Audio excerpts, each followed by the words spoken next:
Good evening and welcome to the Region Sports Network, the Week 1 post-game show. So I'm here, Mike Jamia, alongside me, Doug Ashenbaugh, and Justin Cole, the producer.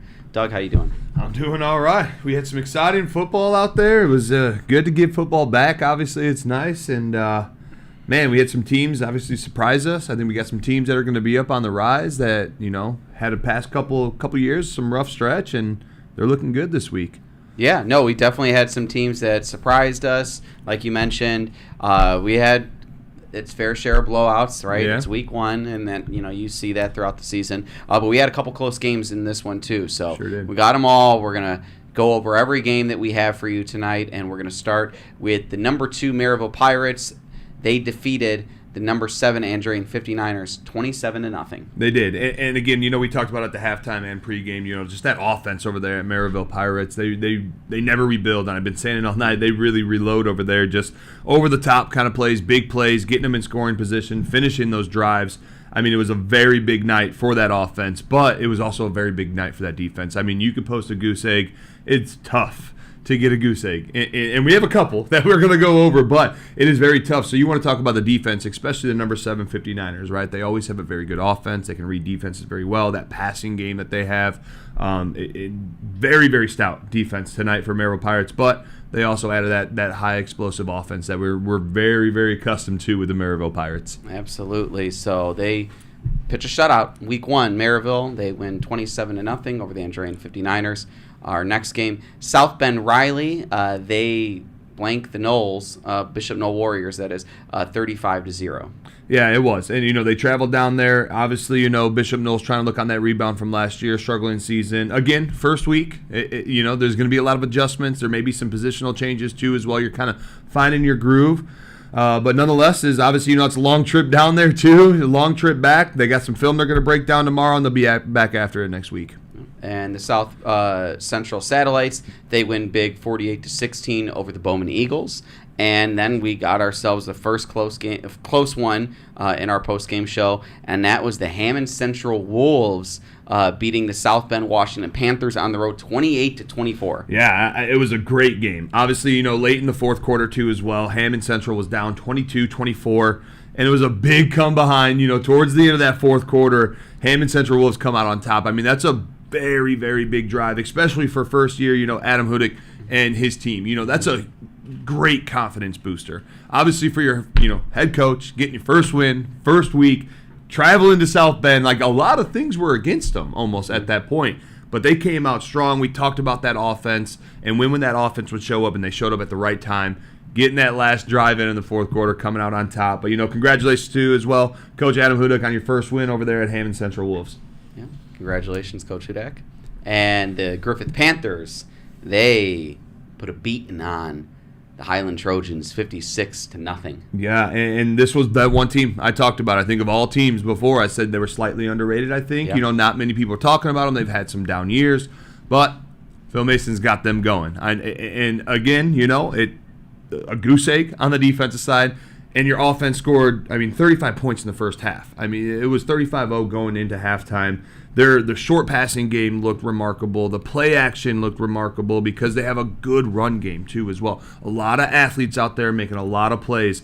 But this Griffith program has put a lot of work in that offseason, and we keep talking about it, but it's showing. And it showed up on week 1, and I think they got something special brewing over there at Griffith. I think this is a team that's definitely on the upcoming here. And to be my guess is maybe in a few weeks, maybe mid-season, they may crack that top 10, honestly. Yeah, this is a very potent Griffith Panthers team led by Phil Mason. And, yeah, to your point, I can see them being in the top 10.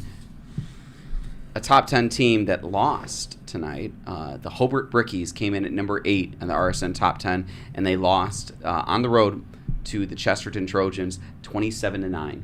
This is a very good Chesterton Trojans team, too, as well. We talk about, obviously, you're in the DAC. Last year, 2-8. It's a brand new season. It's week 1. We're going to keep talking about week 1 on these. Everyone's trying to find out what they're going to do. And then, obviously, Hobart Brickies had some struggles. But a couple highlights of that, too, it was kind of just a series of events. You had Aiden Leonard on a 63-yard touchdown pass. And that very next play, kind of making it a little interesting over there. He recovered an onside kick, actually, for Hobart on that very next play. And, Hobart maybe was looking to make some things interesting, making a late push, starting to settle in. And that's what you saw. They started off slow. They start settling in. There's going to be some adjustments. Obviously, they go back and they break down this film and some missed opportunities that they're going to see on that film too as well.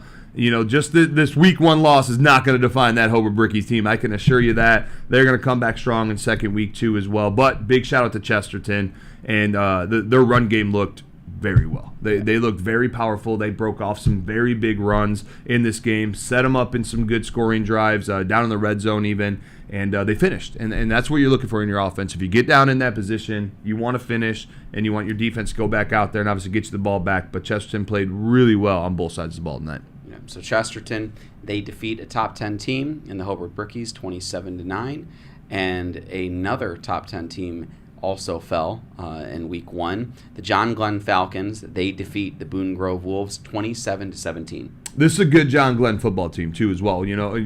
Peeking in on it, watching it here and there, some of the clips that we saw there. Their offense is very controlling too as well of the clock. They know how to manage. They put long drives together. Not many big plays that that set them up. It's more of we're going to control the ball on offense. So in that aspect, Boone Grove did do very well defensively, only holding them to 27 points, and they actually made it a little interesting. So Boone Grove was in the fourth quarter. It could have been a one-possession game. It was 27-17. They just scored. A 2-point conversion would have made it 27-19. But John Glenn defense stepped up big and stopped that 2-point conversion. But it got interesting again when they recovered an onside kick the very next play, Boone Grove did. But then John Glenn came out. Their defense played very well tonight. They were able to limit those big plays that we see from Boone Grove, throwing the ball down the field and shutting down the receivers. They played very, very well. Again, another team that's going to look and see they missed some opportunities, and a couple of those opportunities go their way. They may have came out on top. So this team's going to go back. They're going to look at that film. They're going to make their adjustments, and they're still going to be a very, very good ball team, or a ball club going on. Yeah, Boone Grove was trailing by 1 score at half and ended up losing by 10 points in the game. So, a lot to learn from there. And so the next game, the New Prairie Cougars, they defeated the LaPorte Slicers 33-14. And then our next game was between number 1 Crown Point and the Lowell Red Devils. Crown Point, like we mentioned earlier at the halftime show, they were leading 35-0. They ended up pulling away in this one 44-7. They did, and Noah Ehrlich just really showed out. Obviously, in the first half, we had some second stringers actually reach into the first half of that game. I mean, he had 4 touchdowns in the very first half, throwing Ellison with 1 run. I mean, just that dual combo that they have over there at Crown Point. That offense is explosive. Defenses are going to struggle with it, not just in the region. We're talking in the state that's going to struggle with that offense. And their defense is very good. They reloaded up on defense, even with key losses of, Will Clark. And we talked about the D-line at halftime. Mark Gonzalez obviously leading that charge over there at D-tackle. That D-line is something special. And it starts with them. When you're rushing 3 and you're getting a lot of pressure on the quarterback, or, you're getting back there in the backfield on runs for negative yardage, you're doing something right on that D-line. And I guarantee you Coach Buzz was really happy with that D-tackle play today. But, again, they jumped all over Lowell right from the get-go, and it was tough for Lowell to even catch on to any kind of momentum for them. And, obviously, they won big. Yeah, that's what good teams do, and really good teams do, is they break you early and then they don't let up. And that's what we saw in Crown Point, and that's why they're the number 1 team in the land. Michigan City, they were number 6 in the RSN top 10 going into this game against Warsaw. They were trailing by a touchdown at half, and they really couldn't come back from that as they fall to the Warsaw Tigers 20-7. They did, yeah. The offense obviously struggled a little bit against that very tough defense over at Warsaw. And again, I talked about it earlier. Warsaw is just very controlling as well on offense. They run that option-style ball. They like to eat up the clock. They like to have long drives. And that's what we saw in this game, is just they really took their time on offense, and the defense stepped up, limiting those big plays from Michigan City, which we see a lot from Michigan City. A lot of those big plays just weren't there tonight, and they struggled a little bit. But, again, adjustments are going to happen. It's week 1. This Michigan City team is still a very good football team. Yeah, and they got the whole DAC play to look forward to this season, which brings us to our next game involving a DAC opponent, and that is the Portage Indians. They get their first victory on the season. They are now 1-0. It's week 1, of course. But they defeat the number 5 RSN team, the Morton Governors, and they defeat them at home, the Warpath, 41-17. This is a different Portage Indians team, and we talked about it in our kickoff show too as well. That 0-10 record last year, they were very young. Last year, they got a lot of people that are returning, a lot of players that are returning this year, and Roy Richards over there, getting the first win for Portage and really firing on all cylinders when it comes to offense. 41 points that was scored on that night, and the defense playing very well. This is not the same Portage Indians team, I can assure you on that, than what we saw last year. Into his second year, obviously coaching it. Sometimes it takes a year or two to get that, and you get that culture change, and you get your schemes in, and the kids understand it more. And right now, that's what Portage is. They're showing it. They're bought in over there. They're bought into Roy Richards, and there's gonna be some special things I think out of Portage this year. Yeah, absolutely. Portage is one of those teams, and I don't know to what extent we talked about it in the pregame show, but here in the postgame, I'll mention it now. I was talking to Mike DeWan earlier, and so a lot of the guys in the area, they've taken in these scrimmages and the spring ball and all that stuff. And he talked about, just watching as a spectator, Coach Roy Richards, and he said, I can play for him right now. Yeah.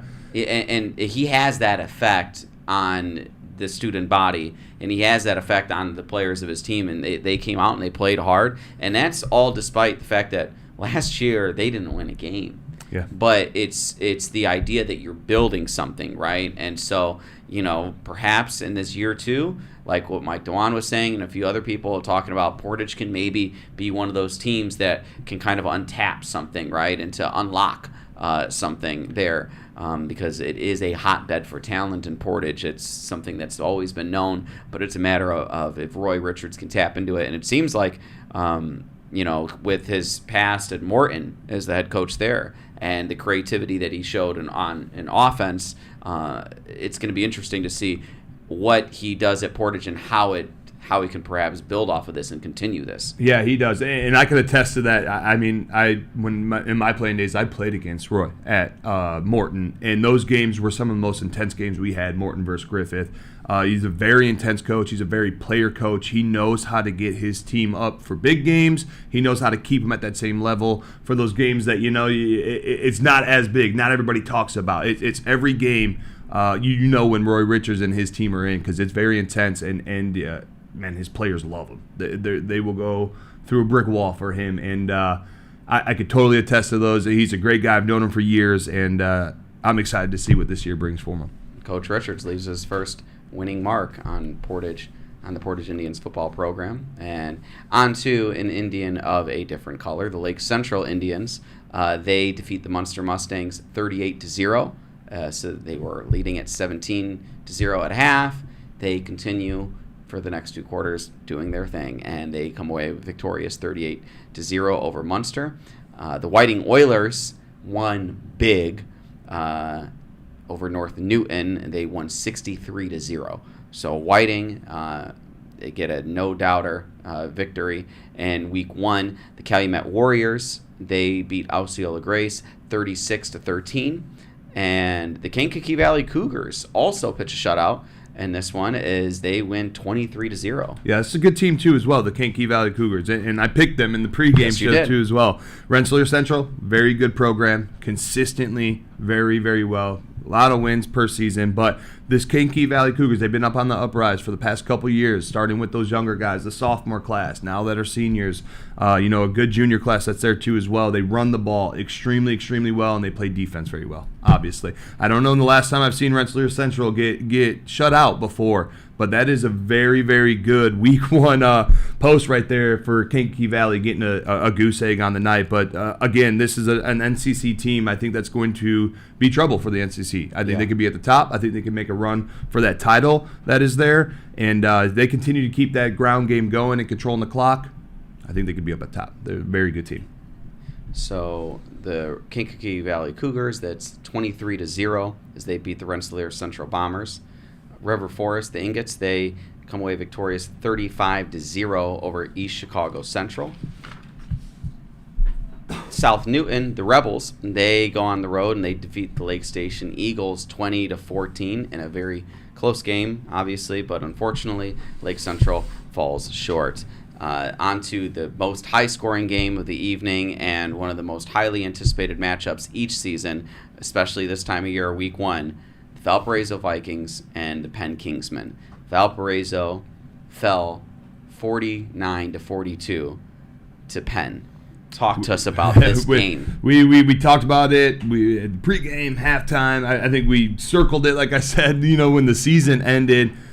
These are two smash mouth teams, obviously juggernaut teams that are every week 1 you get a show, and it really showcases their off season, the commitment, the culture that each of these teams have, and they battle it out. I mean, it was 21-14 at half, 28 points scored by each team. 56 points were scored in the second half tonight in that game. All right, that's not a test in saying, hey, the defense did not look good. It's just their offenses are that good. They are that good against good defenses, against good programs. They make great adjustments at halftimes, both teams here. And again, Valpo losing by 7 to Penn is nothing. That's a test game. That's something that you want to see where you're at week 1, where you're going to head to. This is a very good Valpo team, very good Penn team too as well. They are going to make a nice run, I think, throughout the season. They're going to push for that DAC title again. Yeah, it's just like you mentioned. It's that a 7-point loss to Penn week 1 isn't something that defines their season by any means, right? It's like you said, it's a great measuring stick week 1 to go against a really good program and give it everything you got. And I mean, you put up 42 on Penn, so you walk away thinking, okay, we could do something here, right? But they walked into it knowing they could do something. Absolutely. And that's the credit to Coach Bill Marshall and that coaching staff there at Valparaiso. So the number 3 Valparaiso Vikings again fall 49-42 to Penn. The Westside Cougars, they go on the road and they defeat Indianapolis Washington 38-0.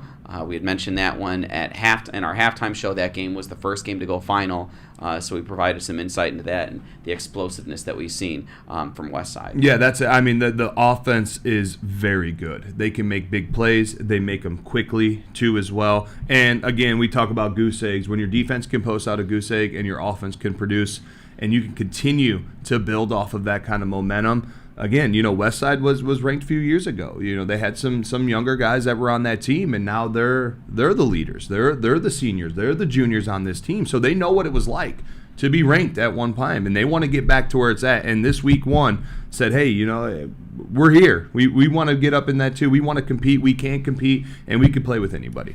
That they can. Yeah, I mean they're showing it. I mean they go all the way to Indianapolis. Got a shutout victory, 38-0. They'll come back to the region, and they will continue to, test themselves in every way in which they can. Our last game featured the number 9 Wheeler Bearcats, and they traveled on the road to Cedar Lake to play the Hanover Central Wildcats, who are number 4 in the RSN top 10. So a number 9, number 4 matchup. In our halftime show, we talked about how Hanover Central was winning 24-14. They hold on to win 41-21. But my goodness, was there a number of great plays in this one as Hanover Central played all 3 phases. They sure did. And this score, the game was much closer than what this score truly shows. Where Wheeler in the third, in the third, they were about to score. They were driving. They were down on their 20-yard, right around the 20-yard line. But with 16 seconds left, Hanover Central came up with a big interception. So you talk about being down 2 scores. You're going in to score. It's a 1-possession game. It was much, much closer. And that was led to as well by Dylan Bowen. He had 2 interceptions on the night. So the defense stepped up when they needed to step up late in the game, seal that victory. Obviously, the offense played well. Slow start, right, in the first half.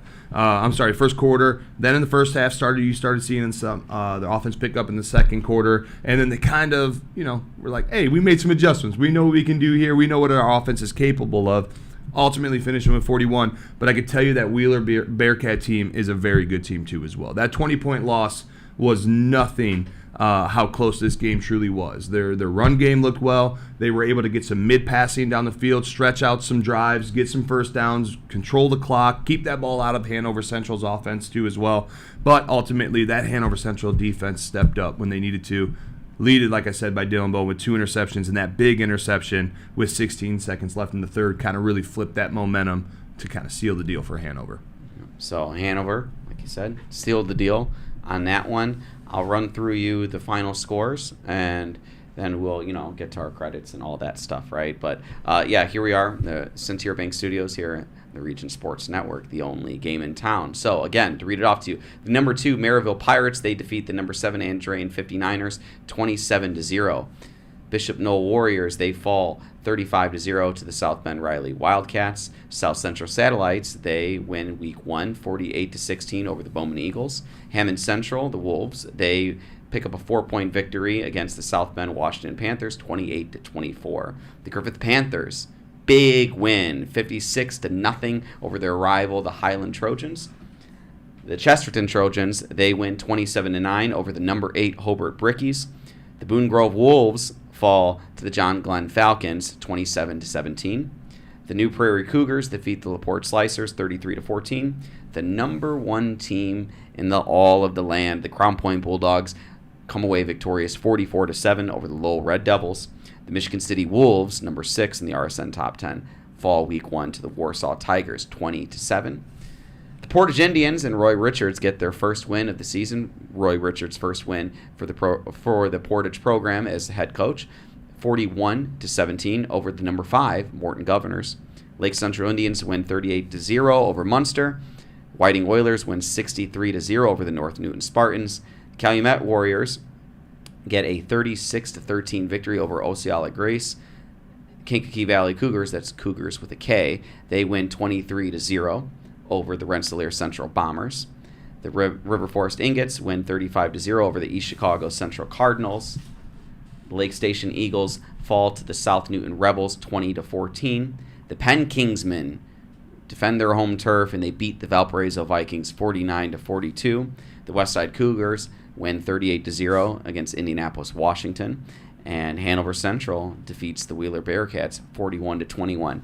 Doug, what if any of the games stood out to you in terms of result that surprised you the most? I think I talked about them the most so far is the Griffith Panthers. That final surprised you the most. That did. Okay. And I thought they'd win. I didn't think it was going to be that big of a win, but they came out and you could tell that program is locked in. They want to win. They want to compete. They want to bring Griffith football back up. And they're on their way. That was the biggest one. I think that stood out to me too as well. And the next one I would say honestly is probably the Wheeler Bearcats. Right? Okay. They played tough against a very good Hanover Central Wildcats. They've been good. They had returning players that were there. Kuntz, that's there. That's very, very good. They competed. One or two mistakes is all they really had where they had a chance to win this game.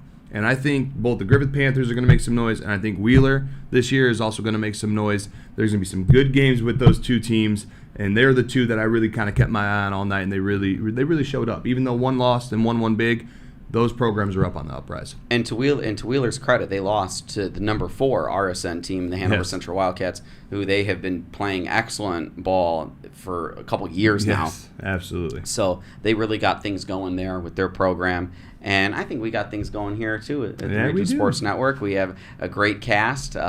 Executive producer Chris Ramirez, coordinating producer Zach Miller, Justin Cole producing this show tonight. Doug Ashenbaugh, you've been spectacular, providing insight and all of these things, and all of your analysis, too. And I think that, there's a lot that people can glean on this information, especially week 1, right? A lot of people they're just excited to watch football, but they can't watch as many games as we can watch, right? So really appreciate that. And shouts out to all of our crews tonight, Leo Staudiker, Jay Simmons, and Joey Henrich. They were doing the game between Andrean and Maryville. Michael Bradner, Josh Huddleston, Zach Zanelli, and Scott Stessel. They provided you the game between Hobart and Chesterton, which was our one video broadcast this evening. And our other audio broadcast was Quincy Bell, Mike Dewan, and David Cruz. So shouts out to all these guys and doing all the hard work that they did, getting to these games, setting everything up, and really putting on the best show they could for all of you, and all of us too here in the studio. So really want to thank all of them, and also want to thank our viewers. So thank you all for tuning in, and stay tuned for next week for week 2's kickoff show. You're watching the Region Sports Network, the only game in town. When life takes you places and you can't get to the store, shop online with Strack and Van Til To Go.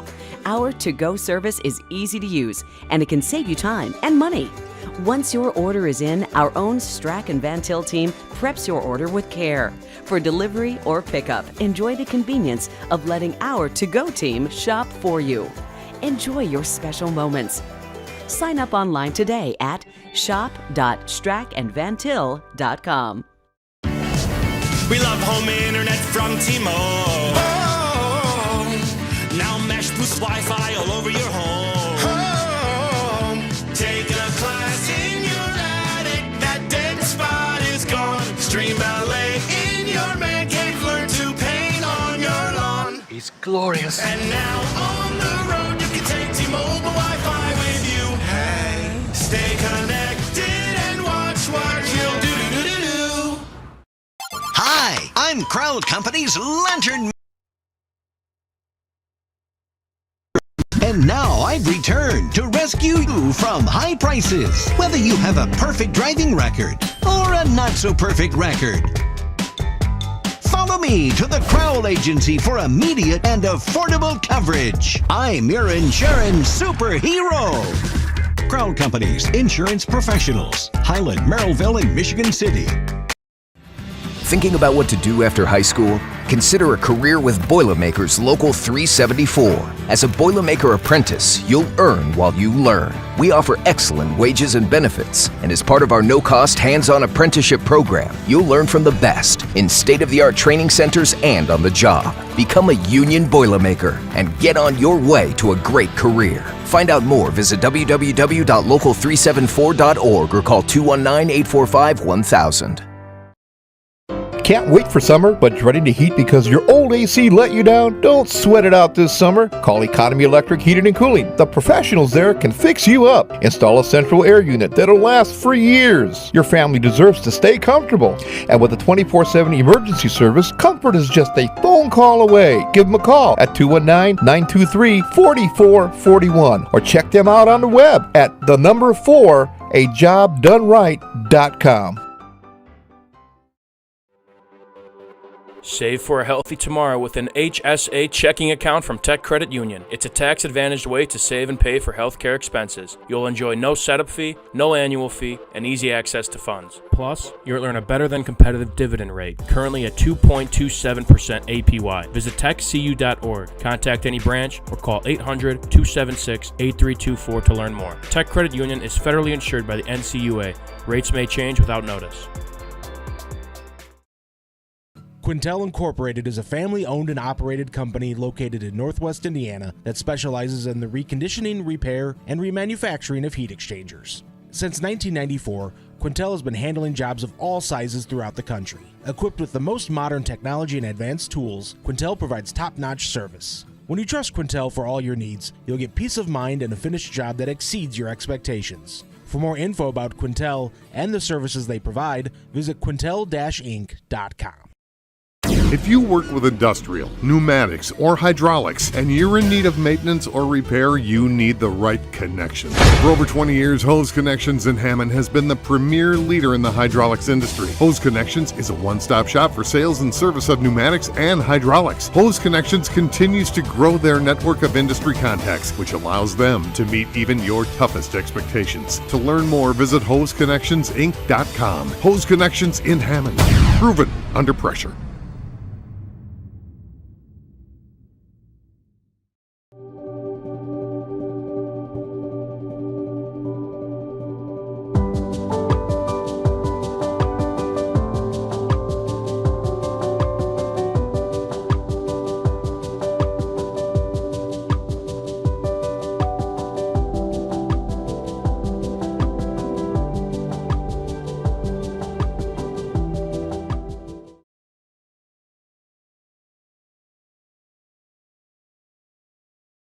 Have you checked out Send to Your Bank's student checking account?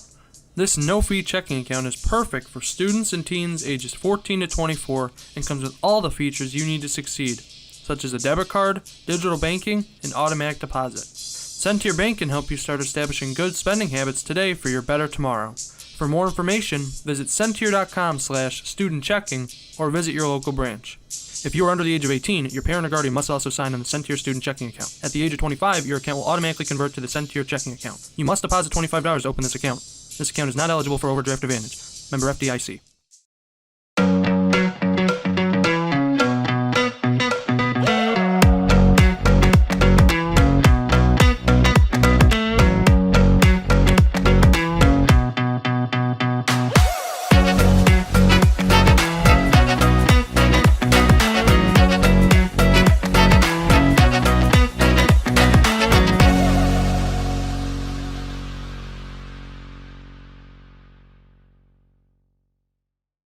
Four Seasons Mechanical proudly serves Northwest Indiana, providing quality, reasonably priced, reliable service. With a quality and comfort guarantee, the professionals at Four Seasons Mechanical offer a wide range of services in heating, ventilation, and air conditioning. Whether it's residential or commercial, Four Seasons Mechanical is there 24/7. To find out more, the website is fourseasonsmechanical.com or give them a call at 219-756-7020. Four Seasons Mechanical, your indoor air quality specialists.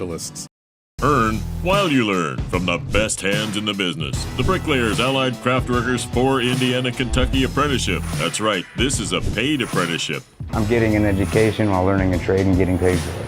The thing that surprised me the most about this apprenticeship program is the respect I have received after the proper time and training. Classes start soon, so apply now. There are training centers throughout Indiana and Kentucky. We are the Bricklayers and Allied Craftworkers for Indiana Kentucky Apprenticeship. The best hands in the business. Flip the switch, a light turns on. Press the button, machines and instruments come to life. Touch the screen, communicate with the world. Simple tasks, guaranteed results, every second of every day. That's the power of power. And that's the power brought to you by the NECA contractors and electrical workers of Local 531. Blythe's Team Sports in Valparaiso is a leader in athletics apparel and equipment sales. With in-house production including screen printing, trophies, embroidery, and more, Blythe's can help you to create the perfect look. For more information, visit them online at teamblythes.com. Blythe's Team Sports in Valparaiso, where the athletes shop.